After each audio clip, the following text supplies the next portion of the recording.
남쪽 형제들과 힘을 합쳐서 빨리 우리의 조국의 통일을 이룩하는 것이다. 이렇게 확신했습니다. 우리 탈북자들 다 단결시켜서 같이 해나가자. 이게 뭐인 분들만 단결돼도 1만 5천 명을 단결시킬 수 있는데 단결 못하게 되면 힘이 없어요. 우리가 단결하고 사상적으로 준비하고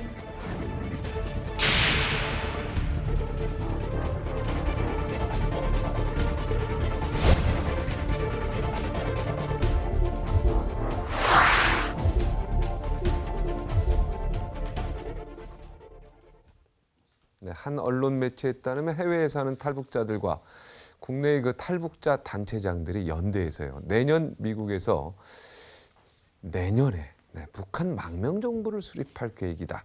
이렇게 알려졌습니다. 네, 이분 이야기는 정말 사실로 100% 믿으셔도 됩니다. 제가 인감증명서 갖고 와서 보증하겠습니다.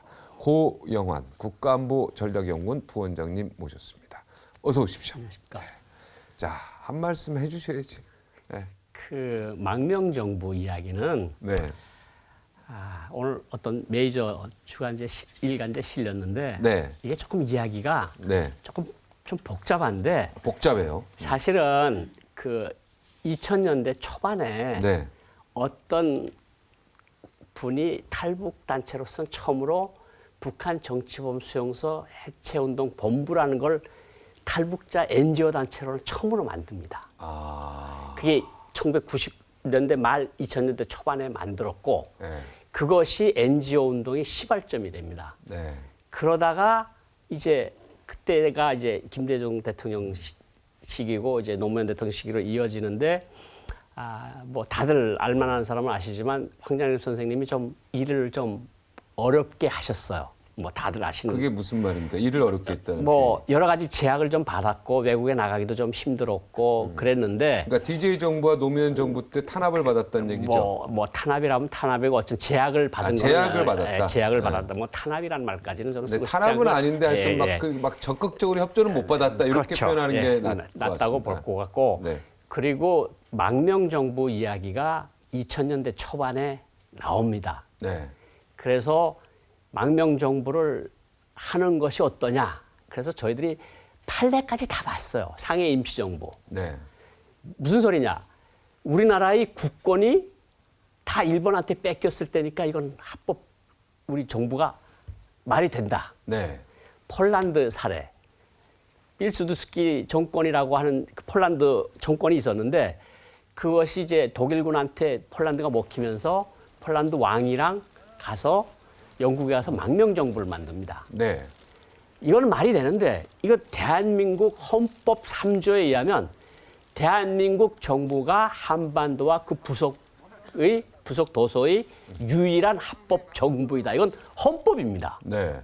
그러니까 그 3조에 헌법에 의하면 북한 정권도 불법 정권이고 예를 들어 탈북자들이 망명 정부를 만든다 그래도 이거는 현 정부를 반대하는 단체로 해석될 수도 분명히 있어서 네. 이것이 힘들다. 그래서 저희들이 벌써 2000년대 초중반에 헌법학자들하고 법학자들하고 이야기를 해보고 네. 결국은 황장엽 선생님이랑 단체장들 모여서 이야기한 것이 그러면 북한 민주화 동맹을 만들자. 네. 그래서 처음에 만든 게 민주화 동맹이고 그 민주화 동맹이 2000년대 중반에 들어와서 민주화위원회로 발전을 합니다. 그래서 저희들이 민주화위원회 성원으로 다 등록이 됐는데 네. 그러한 움직임들을 계속 끌고 왔고 그동안에 이제 많은 탈북자들이 오면서 탈북자 단체들이 늘어났어요. 네. 그래서 이제 뭐 1인 단체도 있고 뭐 100명이 되는 단체도 있고 여러 단체들이 있는데 무슨 이야기가 있었는가 하면 망명 정부는 현실적으로 대한민국 국민을 우리가 주민등록증을 받았지 않습니까? 네. 그러면 우리가 망명 정부를 만든다 그러면 말이 안 우리가 대한민국 정부에 반대하는 것처럼 될 수가 있어요. 네. 그래서 이거는 논리적으로 불가능합니다. 네. 그런데 뭐는 가능한가 하면 미국에 간 탈북자들이 미국에 가서 대한민국이 헌법을 받지 않는 적용을 받지 않는 그런 사람들이 될 수 있는데 그 사람들은 정말 몇이 안 돼요. 네. 그러니까 이런 이야기는 주고받아 왔는데 뭐 미국이든 일본이든 어디에 가서 세계 탈북자 대회를 한번 멋있게 한번 해보자. 네. 그 반 김정은 투쟁을 선언하고 뭐 그게 망명 정부가 됐던 무슨 북한 민주화위원회가 됐던 아니면 세계 탈북자 연맹이 됐던 그것이 뭐가 그렇게 중요하냐.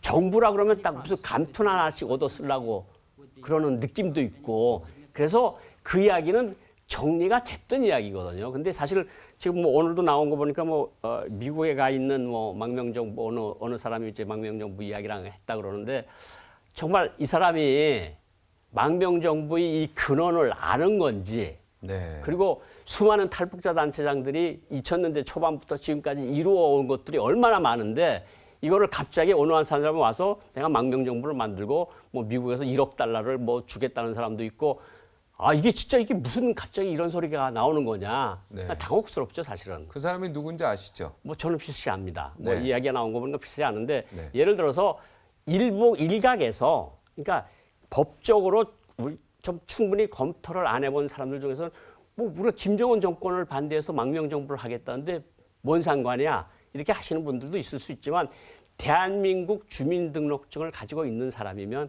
이것이 힘든 법적으로 문제가 생길 수 있는 또 법적으로 문제가 생기는 중대한 문제입니다. 그래서 저희들이 준비하고 있는 거는 전 세계 탈북자들이 하나로 뭉쳐서 나가 있는 그러니까 한국과 미국과 일본과 유럽에 나가 있는 탈북자들이 뭉쳐서 뭔가 힘을 합쳐서 김정은 반대하는 투쟁을 하자는 것이 중심이지. 그래서 무슨 망명 정부를 만들어서 거기 주석이 누가 되고 무슨 장관이 누가 되고 이러는 건 정말 좀 아이러니하고 좀 말도 안 된다는 소리를 하고 싶고 그리고 황장래 선생님도 이 말씀을 계속해서 하셨어요. 그래서 저희들이 이전에 만들었던 북한 민주화위원회 신분증들도 저희들 기념으로 다 가지고 있습니다. 네. 그게 민주화위원회 지금 조금 사단법인처럼 돼서 좀 황장래 선생님 돌아가신 다음에 한 개의 탈북 단체처럼 변해버리고 말았지만 어쨌든 그때는 다 황장래 선생님 밑에서 민주화위원회 신분증을 만들어가지고 이제 민주화 투쟁을 하자고. 그러니까 이것이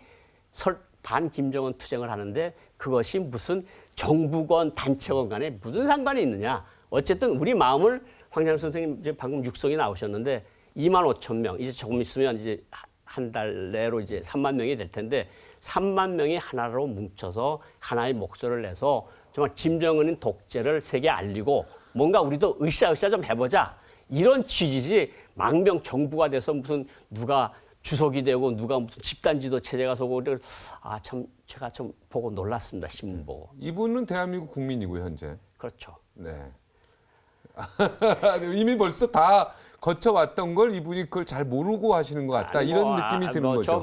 그러니까 오늘 방송 보면은 이런 게 이미 2000년대 초에다 준비가 2000년대 추진이 초에 됐었구나. 중반에 다 논의가 됐고 법적인 논의를 걸치고 알만한 탈북자 단체들 다 아는 얘기거든요. 근데 이거를 지금 왜 갑자기 이렇게 뭐 미국에서 뭐 1억 달러를 누가 주겠다 그랬고 뭐 어느 장군이 들어왔다 그러고 뭐 어느 탈북자가 뭐 돈을 그 단체에 대겠다 그러고 약간 이거는 조금 좀 아닌 것 같다. 예. 세계 탈북자 대회 아까 말씀하신 대로 뭐 그 정도는 한번 해볼 만하네 크게요. 그렇죠. 탈북자 대회를 우리가 해서 국가가 지원해줘도 되고요, 그거는. 뭐 국가가 뭐 지원해야죠, 그거는. 국가가 지원을 안 받아도 해야죠. 그렇죠. 애국 단체들이나 이런 데서 충분히 도움을 주시라고 확신하고 도움을 주실 겁니다. 그러니까 정부는 상관하지 말고 마시고. 네. 우리 민간인들이 모여서 저는 뭐 아니더라도 어쨌든 탈북민들이 단체장들이 한국에서 정말 15년, 20년 동안 고생한 그 단체장들 정말 그 힘들 때 있었던 사람들 그 사람들이 중심이 돼서 뭔가 세계 탈북자 대회를 열고 탈북자 연맹 같은 것을 만드는 것은 의미가 있고 그건 충분히 바람직하죠. 이제 3일 오늘 10월 7일인가요, 오늘이? 네. 3일 남았습니다. 쌍십절이라죠. 10월 10일. 항상 10월 10일을 예고하셨지 않습니까? 9월 9일도 예고하셨고 다 맞으셨는데 이번 10월 10일 3일 남았는데 지금 아직 어떤 징후도 나타나고 있지 않은데요. 뭔가 그래도 무언가를 하겠죠, 반드시요. 저는 제일 위험한 게 8일, 9일이다. 내일하고 모레요. 내일하고 모레다. 그래서 북한이 어떤 숫자나 명분이나 중시하는 것을 분명히 가지고 있습니다. 그러니까 10월 10일 날은 당일날 행사를 해야 되기 때문에 10월 10일 날 뭐 기후가 좋으면 할 수도 있겠지만 기본적으로는 8일이나 9일이 D-Day다. 10일 날 행사해야 되니까. 10일 날 행사해야 되니까. 그리고 뭐 10월 10일 날 0시에는 또 금수산 그 의사 가야 되니까. 거기 가서 또 평양공장 가야 되니까. 김일성, 김정일 있는 데가 또 인사를 해야 되니까 그러니까 8일이나 9일이 될 가능성이 충분히 높다고 보고 지금 많은 사람들이 주의 깊게 바라보고 있고 그 형태가 뭐가 될 거냐. 지금 가장 중요하게 보는 거는 북한이 백두 계열이라고 선언을 했는데 장거리 미사일 ICBM을 북한은 백두 계열 화성 로켓이라고 하는데 네. 백두 계열 그 엔진 시험을 했습니다. 김정은이가 보고 아주 파한돼서 했던 게 신문에랑 나왔는데 그것을 해서 정말 먼데 가는 미사일을 쏠 건지 아니면 무수단 미사일을 좀 더 개량을 해서 좀 더 다른 발전을 시켜서 다른 각도로서 충분히 한국과 미국이 보복을 못하도록 쏘는 그런 방법을 해서 미사일을 쏠 가능성이 저는 제일 높다고 보고요. 사실은 핵실험도 한 3할 정도의 가능성은 있어 보입니다. 네. 그런데 핵실험은 저는 북한이 미국의 대통령 선거에 맞출 가능성이 더 크다. 핵실험은 6차 핵실험은. 6차 핵실험은 미국 그러니까 대통령 선거에 미국 대통령 선거에 맞춰서 앞서서 새 선거 전에 딱 해가지고 미국의 이목, 전 세계 이목을 한반도에 집중시킨 거죠. 여기 너네들이 지금 다 세계 중심이라 그러고 있는데 네. 세계는 김정은을 중심으로 돌아가고 있어. 여기 내가 있는데 왜 그래? 이런 식의 도발은 미국 대통령 선거에 맞춰서 할 가능성이 있다고 보는데 뭐 내일이나 모레 할 가능성은 또 배제할 수는 없는 거고. 네, 내일 오후 그러니까 아까 그러니까 핵실험은 아니고 장거리 미사일. 장거리 미사일 아니면 중장거리 미사일. 지금 그 미사일 같은 거 한 번 쏠 때마다 돈이 엄청나게 날아가는 거 아닙니까? 그 북한 군인들이 하는 말이 있습니다. 방사포탄 있지 않습니까? 네. 우리 연평도에 떨어진 방사포탄 네. 하나 날아갈 때마다 황소 한 마리 날아간다고 북한 군인들이 얘기를 해요. 황소 한 마리밖에 안 됩니까, 그게? 아니 그 방사포탄은 로켓하고 다르고 빵빵빵빵 나가는 거. 저거 지금 화면에 나가는 거. 저거를 저게 지금 하나의 황소 한 마리예요? 하나의 황소 한 마리까지 저거 나갈 황소가 때 막 100마리 날아가네 황소가 지금요? 3,000마리씩 막 날아가는 거예요, 지금. 야. 북한 사람들이 얘기를 그렇게 하는 겁니다. 그러니까 저거를 왜 만들어 놓고 비축을 해야 되는데 왜 자꾸 저걸 쏘느냐. 저걸 쏠 때마다 방사포탄 저장량이 줄어드는 거 아니냐. 저 사람이 왜 자꾸 저런 걸 쏘느냐. 저 사람이 기분을 좋게 하기 위해서 그냥 포사령관들이 아주 멋있는 거를 우리가 하겠습니다. 시험 사격을 하겠습니다. 그럼 또 가서 보고 또 정말 대단하다. 네. 적들이 와서 저 청와대를 아주 저 불빛을 아주 짓뭉겨 버리라고. 네. 그런 김정은에 맞춰서 저렇게 저거 지금 황소가 다 날아가는 거거든요. 네. 저게 지금 몇천 마리가 황소가 날아가는 거 아니겠습니까? 그러니까 어떻게 보면은 북한은 저렇게 지금 과시용으로 하고 실제로 포탄이 없을 수도 있겠네요. 다 연습해 버려가지고. 저게 이제 어느 정도 만들어 놨는지 모르겠지만 김정은이가 올라서서 지금 집권 5년 차에 지금 단거리 저건 방사포탄이고 단거리 스카드 미사일이라고 아시죠? 네. 스카드 미사일, 로동 미사일, 무수단 미사일 쏜 것만 해도 제가 정확한 숫자는 기억을 못 하겠지만 어쨌든 수백 발을 쐈습니다. 네. 근데 김정일 살아있다 그랬으면 아마 몇십 발 정도 쏘고 말았을 거예요. 그게 자기네가 비축하고 있는 것이 점차 줄어들고 자기네 말처럼 괌을 타격하고 진주를 타격하고 부산을 타격할 건데 자꾸 쏘고 있는 거 아닙니까 저렇게. 그래서 우리가 사무실에서도 저 사람 왜 저럴까? 왜 저렇게 자꾸 자기네 비축량을 없앨까? 자랑하려고, 과시하려고 하는 거죠. 약간 100%. 뭐가 좀 잘못된 거 아닐까? 뭐 이런 우리끼리 농담처럼 이렇게 얘기를 하는데 네. 어쨌든 수많은 미사일과 방사포를 계속해서 쏘고 있는 건 사실입니다. 네. 혹시 미사일 다 쏴서 남은 거 별로 없을 수도 있겠네. 저거 하나 만들려면 또 알루미늄 수입해야죠. 그렇죠. 중국의 뭐 흉샹그룹인가 거기처럼. 그렇죠. 거기서 이제 아무것도 이제는 알루미늄하고 뭐 핵 관련해가지고 여러 가지 들어가기도 쉽지 않게 됐는데, 그죠? 이렇게 다 쏘버리면 진짜 지금 없을 수도 있겠네요. 뭐 없지는 않겠지만 어쨌든 뭐 그 사람들이 한 4, 50년 동안 만들어 놓은 거니까 네. 많을 겁니다. 근데 많은 부분을 헐었을 것 같습니다. 아, 많은 부분을 많이 네. 저렇게 시험 발사한다고 네. 많이 썼다. 네. 예, 알겠습니다. 8일, 9일 네. 내일하고 모레 네. 예, 이번에도 예언이 적중하기를 바라겠습니다. 네. 이번 박근혜 대통령이 예. 그 좀 와라 북에서. 예. 자 이렇게 해서 뭐 국민의당 또 박지원 원내대표는 야, 이 선전포고를 하는 거냐? 예. 그런 말은 대통령 해서는 안 된다. 예. 자 우리 고용환 선생님 어떻게 생각하세요? 그 북한에서 8월 29일부터 9월 2일 사이에 조선 북부 지역이라고 북한은 표현을 하는데 함경북도 지역에서 대홍수가 났습니다. 네, 아시죠? 네, 대홍수가 나서 해령시, 무산시, 경원군, 경운군, 온성군 5개 도시 군이 휩쓸려 내려갔어요. 네. 그래서 한개 중대 같은 경비 압록강 경비 두만강 경비 중대가 아예 흔적도 없이 사라지고 해산시 같은 거는 지형이 바뀌어졌거든요. 네. 집이 다 없어졌어요, 그냥. 그런데 9월 9일 날 뭐 합니까? 김정은이가 핵실험. 핵실험을 했잖아요. 네. 그러니까 핵실험을 하고 자기는 한 번도 가지 않고 그 현장에. 근데 거기는 지금 제가 어제 알아본 데 의하면 거기 아침 기온이 2도. 네, 다음 주 월요일에 영하로 내려갑니다. 네, 근데 거기 지금 이재민이 수만 명이 있습니다. 그리고 먹을 것도 없고 잘 것도 없고 따뜻하게 데울 연료도 없습니다. 네. 그게 지금 함경북도의 사정입니다. 그런 사정이 하나 있었고 얼마 전에 보건 일국 사람이 베이징에서 북한이 외교 중심지라고 하는 베이징에서 왔어요. 그렇죠. 네. 그러니까 약품과 의료기기 담당했던 보건성가무. 김정은의 약품과 의료기구를 담당했던 사람이 왔어요. 네. 저는 박근혜 대통령이 아마 가장 기본적인 건 거기 함경북도 주민들 네, 이제 추위에 떨고 먹을 것이 없는 사람들한테 한 메시지가 아니겠냐. 따뜻한 대한민국으로 오라. 우리가 맞아줄 준비가 되어 있다. 그러니까 저는 이것을 인도주의적 견제에서 접근하는 것이 맞을 것 같고 실질적으로 함경북도 쪽하고 연결이 되는 일부 단체장들이 있고 일부 탈북민들이 있어요. 뭐라고 이야기하는 줄 아십니까? 대통령이 그런 얘기 했다는 게 사실입니까? 우리 보고 오라 그랬다는 게.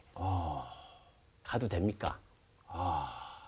이렇게 물어보고 있는 게 지금 실정이거든요. 실제로요? 그러니까 실제적으로. 그러면 대통령께서 잘하신 거네요. 그러면 그러면 저는 의원님이 대통령께서 볼 때는? 뭐 대통령의 머릿속에 제가 들어간 건 아니지만 어쨌든 함경북도의 그 참혹한 현상을 보고 하신 말씀일 가능성이 있고 인도주의적인 인도적이죠. 입장에서. 두 번째는 외국에서 지금 엘리트 탈북자들이 현지를 탈출하는데 지금 많이 오고 그 사람들이 한국에만 오는 게 아닙니다. 유럽이나 미국으로 가는 사람들도 있거든요. 그러니까 약간 한국은 너무 복잡하다. 위험하다. 그리고 한국은 위험할 수 있다. 네, 그러니까 미국이나 유럽으로 가는 사람들이 있거든요. 네, 또 그런 사람들에게 하는 우리가 그렇게 차별을 안 하고 잘 맞아줄 거다. 네. 이런 의도로 이야기가 될 수 있고 두 번째는 탈북민들이 받아들이는 정서가 있습니다. 무슨 정서인가 하면 탈북민들을 이제까지 대한민국에서 지원이 대상으로 봤다. 지원하고 보살피고 뭐 이런. 그런데 뭔가 저런 말씀을 하시는 거 보면 통일이 뭔가 가까우고 있고 우리보다 뭘 많이 아실 거 아닙니까? 네. 그리고 그 과정에서 남북 물리적 통합보다는 화학적 통합에 우리를 쓰시려는 거 아닐까? 이 탈북민들을. 통일에 어쨌든 통일이 되면 서로 이질적인 체제하에서 70년 동안을 산 거 아닙니까? 네. 그렇죠? 네. 너무 지금 많이. 그런데 더 가면 여기서 안 같이 돼요. 산 사람들도 사실은 영원한 갈등이 있는 거 사실 아닙니까? 있죠. 그런데 이제 70년 동안 다른 방식으로 살았던 사람들이 남과 북과 합칠 때 세계 가치관이 혼란이나 세계관이 혼란이나 여러 가지 문제들이 생길 수 있는데 여기서 와서 이미 20년 정도, 30년 정도 살아본 탈북민들이 남과 북이 국민들이 마음을 하나로 묶는 가교 역할을 할 수 있을 게 아니냐. 우리가 그런 역할을 하라는 거 아닐까.